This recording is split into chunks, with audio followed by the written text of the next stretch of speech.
امتیاز آپا آپ سے یہ جاننا چاہوں گی کہ شب برات کی اہمیت اور فضیلت کے تعلق سے بالخصوص قرآن مجید، فرقان حمید اور احادیث مبارکہ کی روشنی میں چاہوں گی کہ آپ ارشاد فرمائیے۔ شکریہ زینب۔ بسم اللہ الرحمن الرحیم۔ انا انزلناہ فی لیلۃ مبارکہ، صدق اللہ مولانا العظیم۔ بے شک یہ وہ مبارک رات ہے کہ جس کے ذریعے ہم اللہ رب العزت کی بارگاہ سے رجوع کرتے ہوئے ہم اپنے گناہوں کو بخشوا سکتے ہیں۔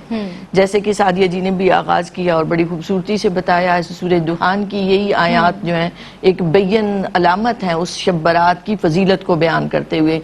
آپ دیکھیں تو مبارک کا لفظ جہاں کہیں بھی آتا ہے اس چیز کی نفع بخشی کئی گنا بڑھ جاتی ہے۔ اللہ رب العزت نے پانی کو مبارک کہا، مکہ پاک کو مبارک کہا، زیتون کو مبارک کہا، سب سے بڑا تو اس کا اپنا نام ہے مبارک، برکتوں والا۔ سبحان اللہ، بے شک۔ تو برکت اور مبارک کا جب لفظ آتا ہے تو اس کا مطلب یہ ہے کہ اس میں نفع بخشی بے انتہا ہے، اللہ کی رحمتیں اور نوازشیں اور بلائیاں اور اس کی طرف سے اپنے بندوں کے لیے بے شمار تحفے اس میں چھپا رکھے ہیں۔ تو علماء کہتے ہیں کہ بے شک یہ رات مبارک رات ہے۔ اب آپ دیکھیں تو انا انزلناہ فی لیلۃ القدر بھی ارشاد مبارکہ ہے کہ اللہ نے لیلۃ القدر کو قرآن پاک نازل کیا اور یہاں لیلۃ المبارکہ کا لفظ آیا اور اسی قرآن مجید کا ذکر آیا کہ ہم نے اسے نازل کیا۔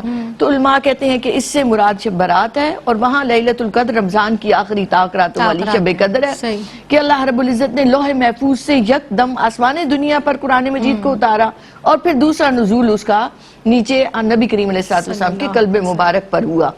تو اس لیے یہ رات پھر نبی کریم علیہ السلام کی بے شمار احادیث جن کا ذکر بھی ہوا کہ یہ بخشش کی رات ہے اور آپ صلی اللہ علیہ وسلم کا کثرت سے روزے رکھنا اور آپ علیہ السلام کا فرمان مبارک کہ اس رات میں اعمال نامے اٹھائے جاتے ہیں۔ تو میں چاہتا ہوں کہ میرا اعمال نامہ جب اللہ کی بارگاہ میں پیش ہو تو میں روزے سے ہوں۔ اس کا مطلب یہ ہے کہ اعمال نامے یہاں سے جاتے ہیں اور اس وقت تک آپ کے پاس وقت ہے کہ آپ اپنا اعمال نامہ بدلوا سکتے ہیں۔ دعائیں بدل دیتی ہیں، عبادات بدل دیتی ہیں، نیکیاں بدل دیتی ہیں۔ کسی کا آپ نے دل خوش کر دیا تو آپ کا اعمال نامہ بدل جائے گا، اللہ خوش ہو جائے، اللہ کا حبیب خوش ہو جائے۔ تو دیکھیں اس شب قدر کو چھپا دیا گیا اور اس شب کو ظاہر کر دیا گیا، اور ظاہر کرنا بھی اس رحمان کی رحمانیت ہے۔ نبی کریم علیہ السلام کے صدقے سے یہ رات عطا ہوئی ہے اور اس رات سے کلیئر ہو جاتا ہے کہ کون شکی ہے اور کون سعادت مند ہے، کون ہے جو قبول کیا جا رہا ہے، کون ہے جو رد کیا جا رہا ہے۔ بیزاریاں دو طرح کی ہیں، ایک یہ کہ اللہ والے جو ہیں وہ دنیا سے بیزار ہو جاتے ہیں، برات بیزاری کو کہتے ہیں، اور جو فاسق ہیں، گناہگار ہیں، گناہوں میں ڈوبے ہوئے ہیں، جو اللہ کی طرف رجوع نہیں کرتے، گویا اللہ ان سے بیزار ہو گیا اور وہ گناہوں کی دلدل میں دھس گئے۔ پھر دیکھیں تو یہ اس رات حاجیوں کے نام لکھے جا رہے ہیں، رزق لکھا جا رہا ہے، تو گویا یہ فرشتوں کی عید ہے۔ دو عیدیں جنہیں فرشتوں کی عید کہا جاتا ہے، ایک لیلۃ القدر اور ایک یہ کہ فرشتوں کا اجتماع ہوتا ہے اور فرشتوں کے حوالے کیے جا رہے ہیں۔ آپ دیکھیں تو سورہ دخان میں جب اللہ رب العزت نے فرمایا فیہا یفرق کل امر حکیم، کہ اس حکیم رب کی طرف سے امور کا فیصلہ کیا جاتا ہے، جدا جدا بیان کر دینا ہر فیصلے کو، اور وہ فیصلے کس کے سپرد کیے جا رہے ہیں؟ فرشتوں کی ذمہ داری لگائی جا رہی ہے ان امور کے لیے۔ تو گویا فرشتوں کے اجتماع کی رات ہے، بخشش کی رات ہے۔ نبی کریم علیہ السلام کا فرمان مبارک بنی کلب کے قبیلے کی بکریوں کے بالوں کے برابر، گویا کتنی کثیر تعداد میں لوگوں کی بخشش ہوتی ہے کہ اس کی بارگاہ ہمیں جھک تو جاؤ، پھر اللہ رب العزت کی طرف سے عنایتیں دیکھو، تحائف دیکھو۔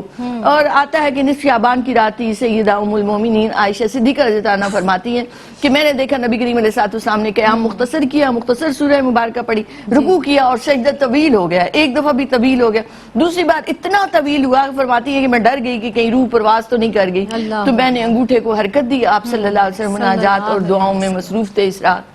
تو گویا مناجات، دعائیں، عبادات یہ اس رات کے لیے نبی کریم علیہ السلام کا معمول بھی ہے۔ سبحان اللہ، یعنی اس رات بیش بہا بخشش و مغفرت کے پروانے جاری کیے جاتے ہیں۔ السلام علیکم ناظرین، دینی معلومات اور احکامات پہ مبنی پروگرامز دیکھنے کے لیے ہمارے چینل ARYQTV کو سبسکرائب کیجیے اور ہاں بیل آئیکن کو دبانا مت بھولیے گا تاکہ آپ کے پسندیدہ پروگرامز مس نہ ہوں۔